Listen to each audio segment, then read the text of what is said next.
एक बड़ी खबर लखनऊ से इस वक्त हमारे पास है। सपा दफ्तर पर अखिलेश यादव ने खजांची का जन्मदिन मनाया है। 2016 में नोटबंदी के दौरान हुआ था खजांची का जन्म। मुख्यमंत्री रहते हुए अखिलेश ने खजांची को सम्मानित किया था। हर साल अखिलेश यादव खजांची का जन्मदिन मनाते और आज भी पार्टी दफ्तर पर बुलाकर खजांची का जन्मदिन मनाया गया। अखिलेश यादव की रथ यात्रा को खजांची ने हरी झंडी दिखाकर रवाना किया था। सीधा आपको अखिलेश यादव की प्रेस कॉन्फ्रेंस में लिए चलते हैं। लेकिन बड़े पैमाने पर भ्रष्टाचार बढ़ा है और उत्तर प्रदेश का भ्रष्टाचार तो सब सीमाओं को तोड़ चुका है। इतना भ्रष्टाचार उत्तर प्रदेश में चल रहा है और हर स्तर पे चल रहा है। वही भारतीय जनता पार्टी की सरकार जो दावा करती थी, लोगों को बता रही थी कि जो रुपया है उसके अंदर कोई चिप लगी हुई है।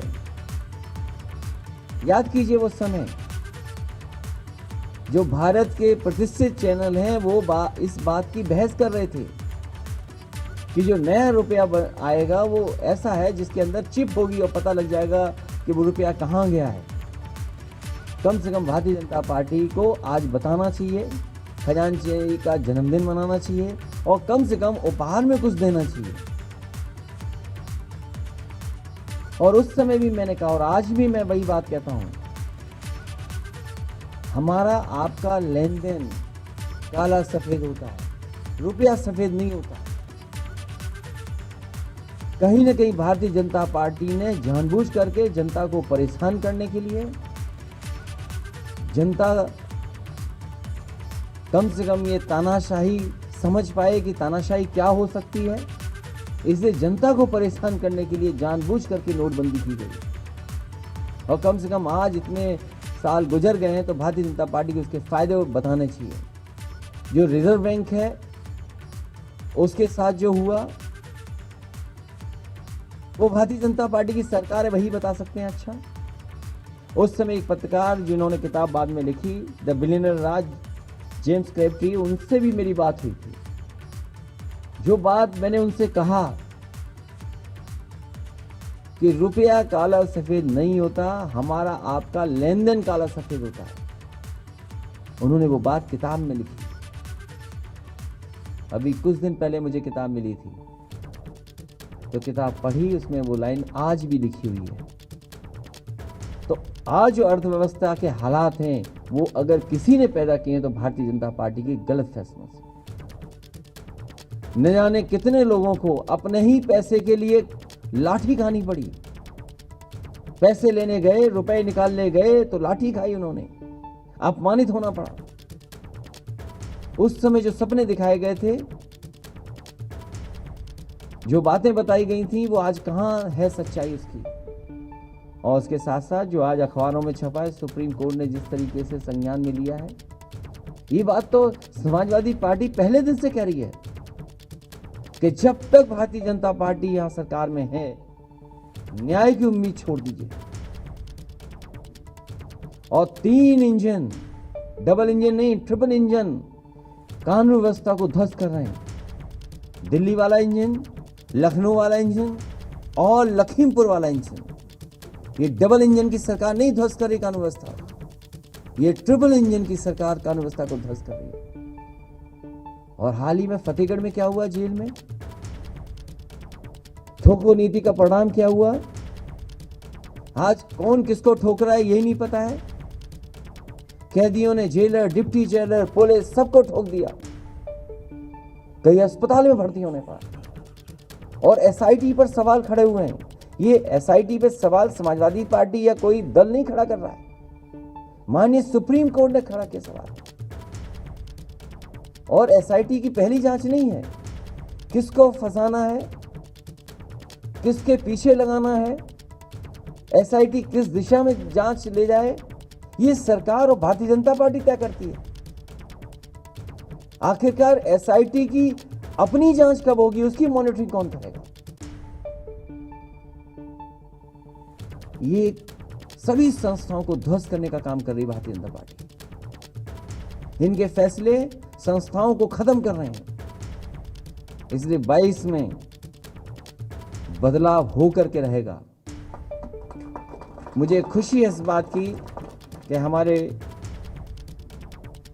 समाजवादी पार्टी के एमएलसी पम्मी जैन, उनके प्रयास से, उनकी टीम के प्रयास से एक बहुत अच्छा परफ्यूम बनाया है। और जैसा कि उन्होंने कहा, जो महकते हुए जाएंगे उन्हें समाजवादी पार्टी और समाजवादी विचारधारा याद दिलाते हुए जाएंगे। रंग भी लाल हरा रखा है आपने। अगर कहीं दूसरी जगह चली जाए ये बोतल, खुशबू बदल पाए ना बदल पाए, लेकिन रंग जरूर बदल देंगे।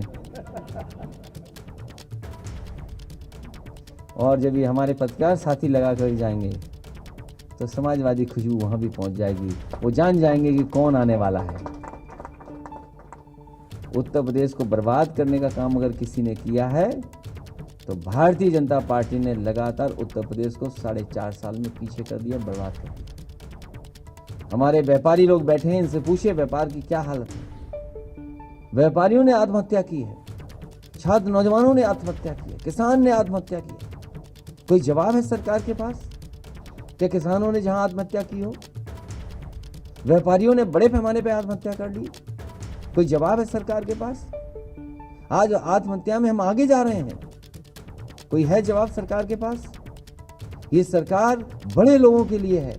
नोटबंदी से बड़े लोगों को, बड़े उद्योगपतियों को लाभ पहुंचाने का काम भारतीय जनता पार्टी ने किया। आज रुपया कहां है? सुनने में आ रहा पहले से ज्यादा बाजार में पैसा आ गया। जितना सर्कुलेशन में पैसा पहले था उससे ज्यादा पैसा बाजार में आज सर्कुलेशन में है, कैश। तो आखिरकार भारतीय जनता पार्टी बताए कि इसके फायदा क्या है। और खजांची आज तो लखनऊ में रुके हैं, कम से कम भारतीय जनता पार्टी से कहूंगा कि खजांची को बुला के कम से कम इनका तो सम्मान कर दो।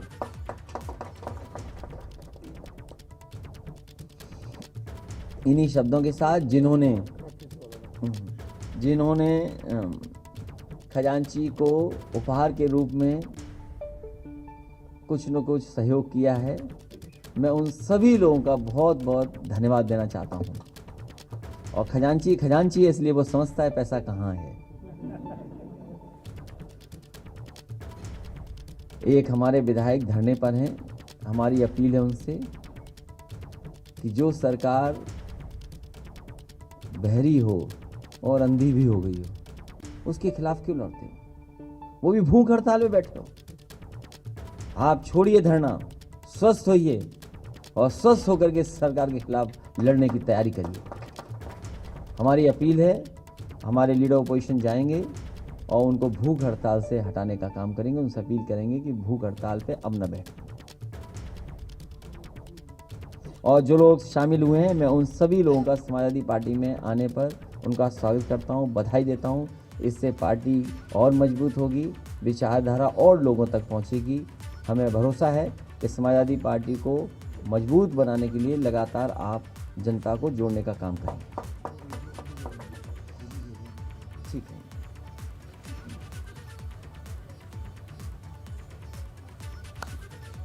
तो आज समाजवादी पार्टी में जो नेता शामिल हुए हैं उनके लिस्ट हमने आपकी स्क्रीन पर रख दी है।